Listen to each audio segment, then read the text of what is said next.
everyone, I hope you are doing well. This is Ankit for Paisha classes. Today we can talk about UP Police Constable vacancy 2023. जी हाँ guys, जैसे कि आप सभी को मालूम है कि आपकी उत्तर प्रदेश में भर्ती जो है वो आ चुकी है, यानी कि कांस्टेबल की वैकेंसी जो है वो आ चुकी है। उसका फॉर्म जो है वो आप किस तरीके से फिल करेंगे उसके बारे में बात करने वाला हूँ आपके इस वीडियो में। तो जितने भी कैंडिडेट्स चैनल पे फर्स्ट टाइम विजिट कर रहे हैं, चैनल को सब्सक्राइब करके बेल आइकन को हिट कर लीजिएगा ताकि इस तरीके से अपडेट नेक्स्ट टाइम आपको मिलते रहे। तो सबसे पहले बात करने वाला हूँ कि ऑनलाइन फॉर्म जो है वो आपके आ चुके हैं, किस तरीके से आपको फॉर्म भरना हो, किस तरीके से आपको प्रिंट आउट लेना है, ठीक है, क्या क्या योग्यता है, वो सारी चीज़ों के ऊपर बात कराऊंगा और फॉर्म भरते टाइम क्या क्या गलती नहीं करनी है, इस चीज़ को खासकर ध्यान रखिएगा।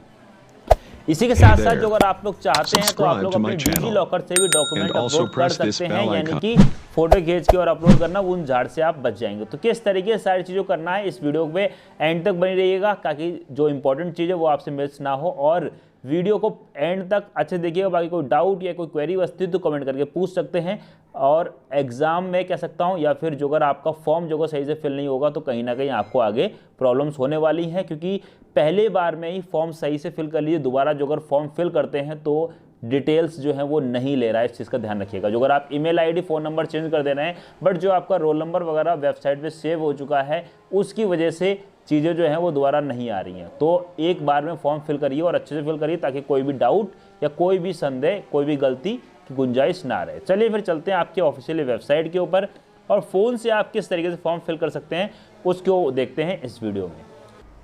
तो गाइस ये आपके आ चुके हैं फ़ोन में ही, ठीक है, और यहाँ पे आपकी ऑफिशियल वेबसाइट जो है वो ये है। बाकी इसका लिंक मैं डिस्क्रिप्शन में दे दूंगा, जहाँ से आप डायरेक्ट फॉर्म फिल कर सकते हैं। अपने फ़ोन से भी फिल करना चाहें तो फिल कर सकते हैं। आपको सिंपल सा गूगल पे UPPRPV डालना है, देन इसको ओपन कर लेते हैं।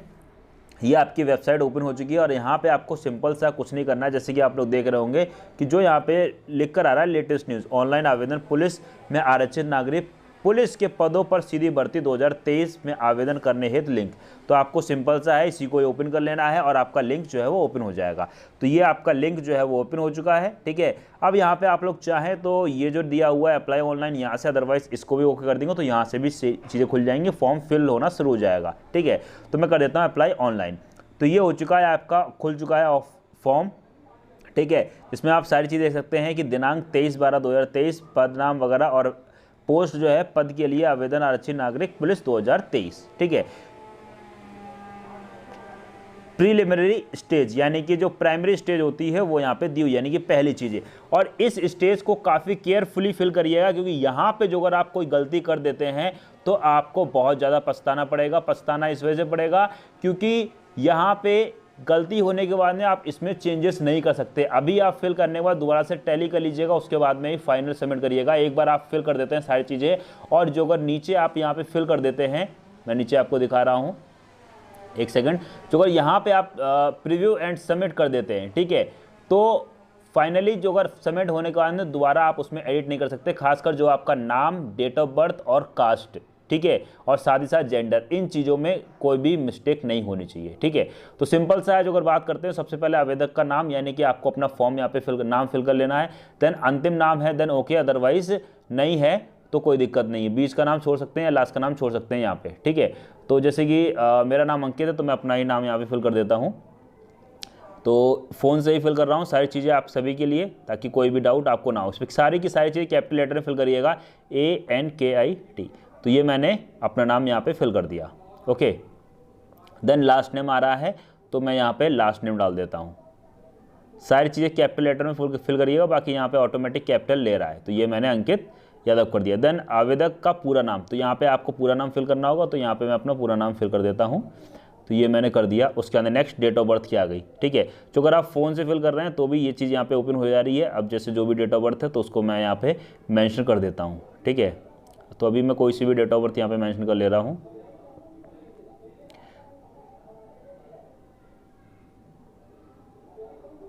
और तो ये मैंने यहाँ पे डेट ऑफ बर्थ मेंशन कर दी, ठीक है। अब यहाँ पे आता है पिता का नाम, तो इसको ही मेंशन कर देता हूँ। बाकी इन सारी चीज़ों को मैं यहाँ पे हाइड कर दूंगा बाद में, ठीक है।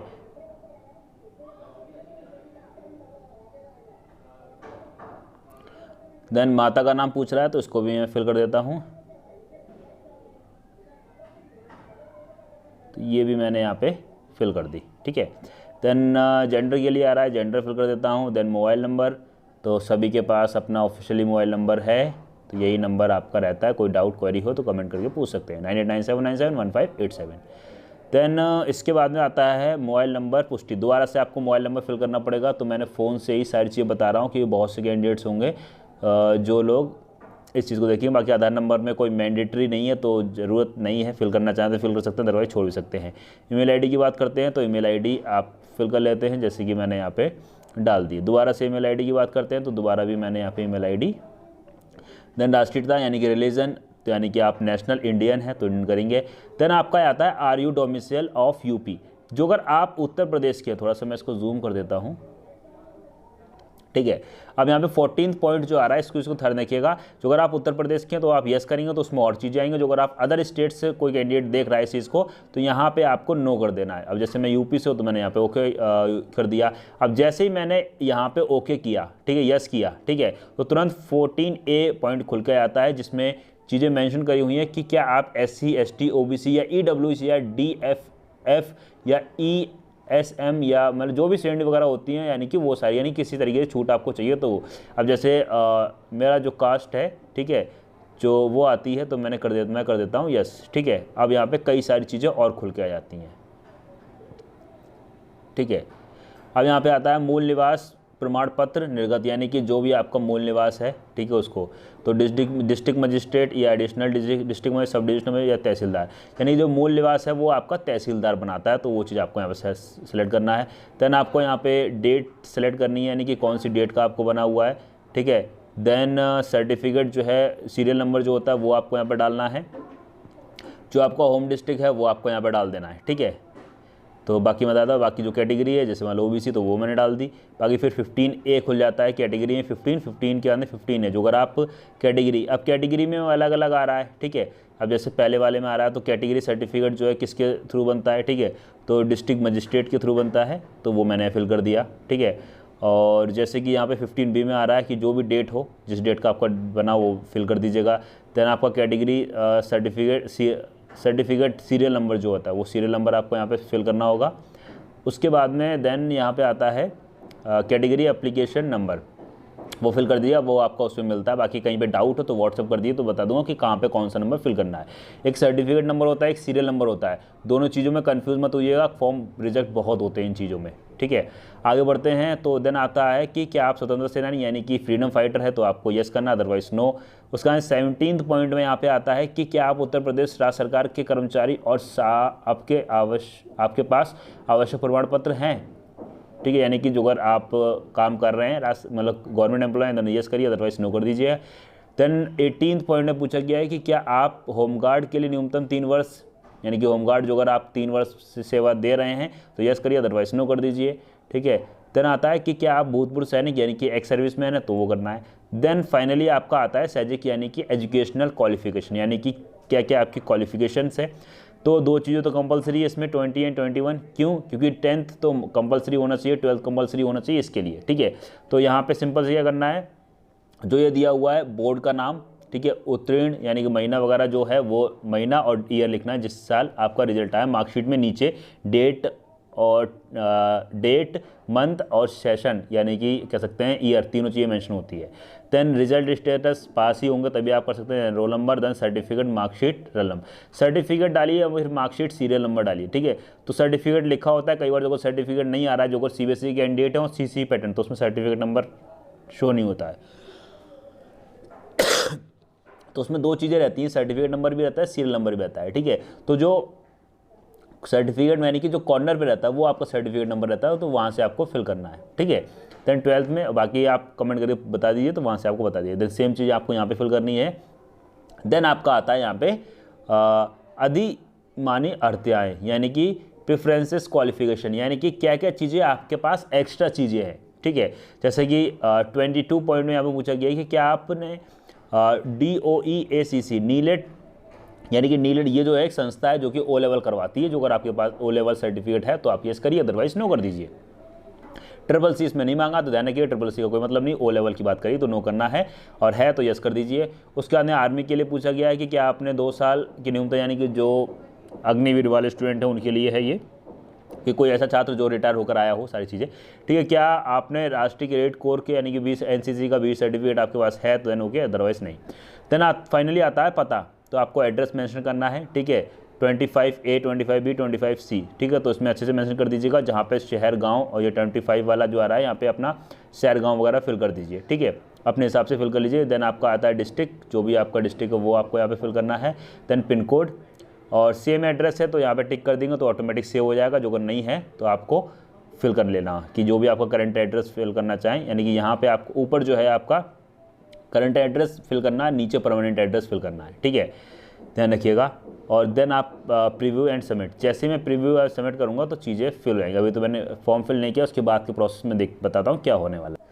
जैसे ही आप सबमिट करते हैं फॉर्म को, देन आपके पास कुछ इस तरीके से चीज़ें आएंगी, ठीक है। थोड़ा सा जूम कर देता हूँ ताकि चीज़ें और आप पे स्पष्ट हो जाएं, ठीक है।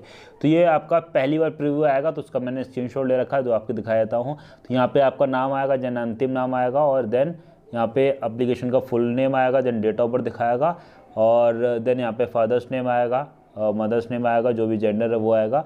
तो इस तरीके से आएंगे, ठीक है। इसके बाद का प्रोसेस दिखा, इसके बाद में कुछ आपको इस तरीके दिखेगा सारी चीज़ें, ठीक है। और जो कि यहाँ पे नो कर रखा है इन्होंने, ठीक है। और देन आपका यहाँ पे कॉरस्पॉन्डिंग यानी कि स्थायी पता, और देन यहाँ पे परमानेंट एड्रेस, वो चीज़ आप यहाँ पे फिल कर देंगे। आगे देख लेते हैं चीज़ों। इसके बाद में कुछ पेज आपको इस तरीके से देखने वाला है, ठीक है। तो जिसमें इन सारी चीज़ों को आपको यहाँ पे टिक करना पड़ेगा। बाकी टाइम इसको आराम से पढ़ाएं तो पहले पढ़ सकते हैं, उसके अंदर टिक करिएगा। देन आपको जो कैप्चर कोड दिखा रहा है, इस कैप्चर कोड करने के बाद फाइनल सबमिट जो है ये, ठीक है। फाइनल सबमिट जो नीचे दिख रहा है, सबमिट एंड नेक्स्ट, इसके बाद में आपका यहाँ पे OTP आएगा, ठीक है, जैसे आप इसको सबमिट करते हैं, ठीक है। आगे देख लेते हैं क्या होने वाला है। इसके बाद में कुछ इस तरीके का इंटरफेस आपके सामने खुल के आएगा, ठीक है। और जिसमें रजिस्ट्रेशन स्टेटस दिखाएगा, यहाँ पे डियर जो भी कैंडिडेट होगा उसका नाम आएगा, और देन यहाँ पे आपका क्या होगा, रजिस्ट्रेशन। अब यहाँ पे दिखाएगा एक्टिवेट थ्रू OTP, ठीक है।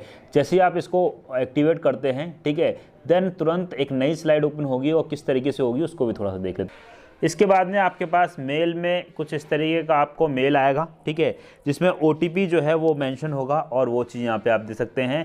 यहाँ पे आपका नाम आएगा, और देन यहाँ पे रजिस्ट्रेशन नंबर, और ये जो है वो आपका OTP, ठीक है।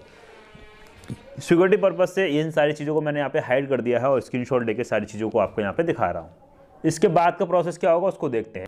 इसके बाद की स्लाइड जो है वो कुछ इस तरीके की आपको देखने को मिलेगी, ठीक है, जिसमें दिखा रहा है OTP एक्टिवेशन। जो अभी हमने देखा कि जो आपकी जीमेल पे जो OTP आया था, उसी OTP को अभी हम यहाँ पे फिल करेंगे, ठीक है। तो यहाँ पे पंजीकरण यानी कि रजिस्ट्रेशन नंबर डालेंगे, देन यहाँ पे OTP डालेंगे, और देन कैप्चर कोड जो यहाँ पे शो कर रहा है उसके अंदर फिर हम यहाँ पे कर देंगे एक्टिवेट। चलिए इसको कर देते हैं एक्टिवेट। आगे जैसे ही इस प्रोसेस को हम लोग डन करेंगे, उसके अंदर यहाँ पे आप लोग देख रहे हैं कि ऊपर लिखा हुआ आ रहा है, your registration is activate, you will now be directly to be log in page. तो आप डायरेक्ट जो है उस चीज़ को लॉग इन कर सकते हैं पेज को, ठीक है। तो इस तरीके से एक जिसे कहते हैं मैसेज जो है वो आपका वहाँ पे शो होगा।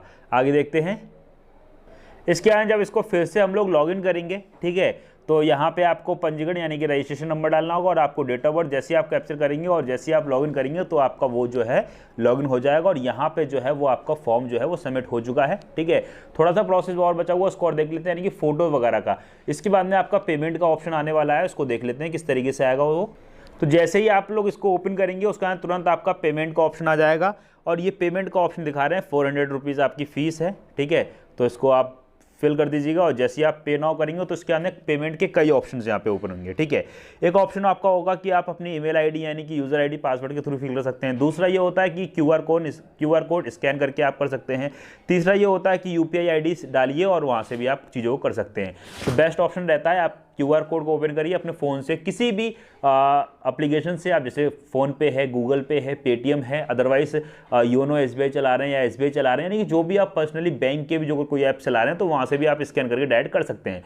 देखते हैं उसको किस तरीके से करते हैं। देन नेक्स्ट पेज आपका कुछ इस तरीके से खुल के आएगा। जैसे ही आप इसको ओपन करते हैं, यहाँ पे अलग दिखा रहा है पे नाउ, ठीक है।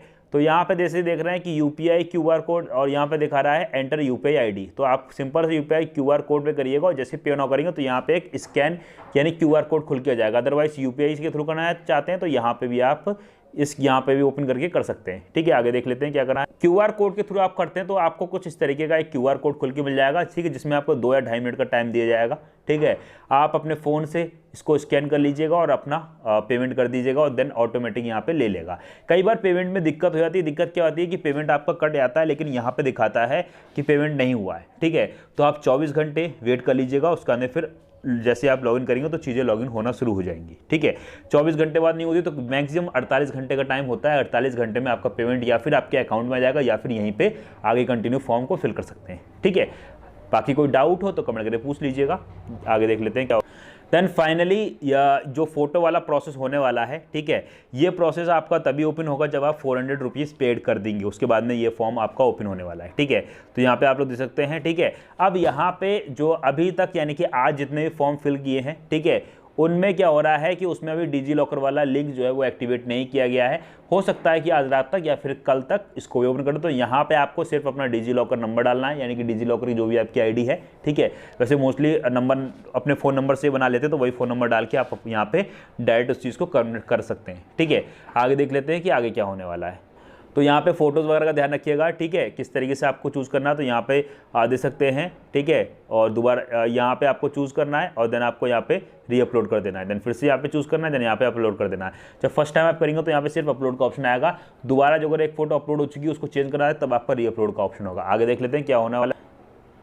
फोटो के रिगार्डिंग कुछ चीज़ों का ध्यान रखिएगा, खासकर ये कितनी KB की होनी चाहिए फ़ोटोज़ वगैरह। ठीक है, तो जो अगर बात करते हैं तो यहाँ पे दे सकते हैं टोटल जो है ऊपर जो दी हुई है KB में। ठीक है, 1.4 इंच इंटू 45 mm यानी 1.75 इंच का होना चाहिए। ठीक है, जिसमें फ़ोटो लगभग 70% भाग चेहरे का हो, यानी 70% चेहरा दिखना चाहिए, बाकी ऊपर का ही लीजिएगा। और बाकी बैकग्राउंड जो है वो वाइट या फिर लाइट ब्लू कलर का लीजिए, लेकिन वाइट बैकग्राउंड रहेगा तो बेस्ट रहता है सभी के लिए, कभी फोटो आपको रिजेक्ट नहीं होगा। ठीक है, बाकी इन निर्देशों को पढ़ लीजिए। 6 महीने के भीतर की होनी चाहिए, 6 महीने पुरानी, सफ़ेद या हल्के रंग का सफ़ेद पृष्ठ यानी कि बैकग्राउंड जो है वो उस तरीके का होना चाहिए। ठीक है, तो ये आँखें खुली होनी चाहिए। चश्मा जो अगर लगाते हो चश्मा निकाल दीजिएगा, ज़्यादा बेटर रहेगा। ठीक है, तो वो सारी चीज़ें यहाँ पे बात करी गई है। ठीक है, इसी प्रकार बात है 3.5 सेंटीमीटर चौड़ी, 1.5 सेंटीमीटर लंबी कागज़ के टुकड़े पर काली स्याही के पूर्ण हस्ताक्षर, यानी कि जो हस्ताक्षर होने चाहिए वो आपके ब्लैक कलर के ही होने चाहिए, ध्यान रखिएगा। ठीक है, आगे देख लेते हैं चीज़ों को।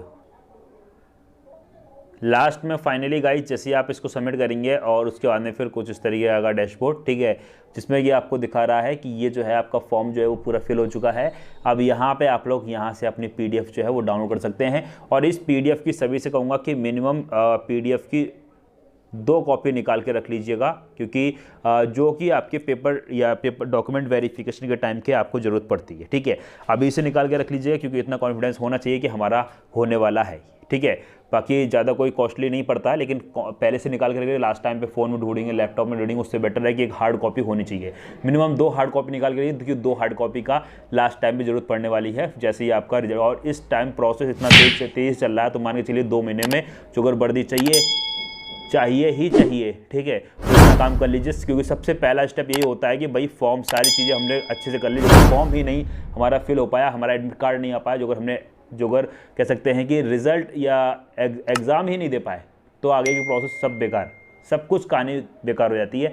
तो पहला स्टेप यही है कि फॉर्म सबसे अच्छे से फिल होना चाहिए। सेकंड स्टेप ये होना चाहिए कि रणनीति कैसे होनी चाहिए। नेक्स्ट वीडियो में लेकर आने वाला रणनीति के ऊपर कि किस तरीके से पढ़ना है, क्योंकि इस टाइम पे आप सभी लोग देख रहे होंगे ऑनलाइन खूब कोर्सेज चल रहे हैं। ठीक है, ऑफलाइन कोचिंगें खूब चल रही हैं, लेकिन रियलिटी में पास वो होगा जो खुद से सेल्फ स्टडी करेगा। 7 से 8 घंटे जो सेल्फ स्टडी कर रहे हैं घंटे में, डेफिनेटली आपका काम हो जाएगा। क्योंकि हिंदी मोस्टली सभी की सही होती है, लेकिन सही होना एक अलग होता है, हिंदी में बढ़िया, यानी कि हिंदी के जो 38 क्वेश्चन आ रहे हैं तो 38 आउट ऑफ 38 सही होने चाहिए।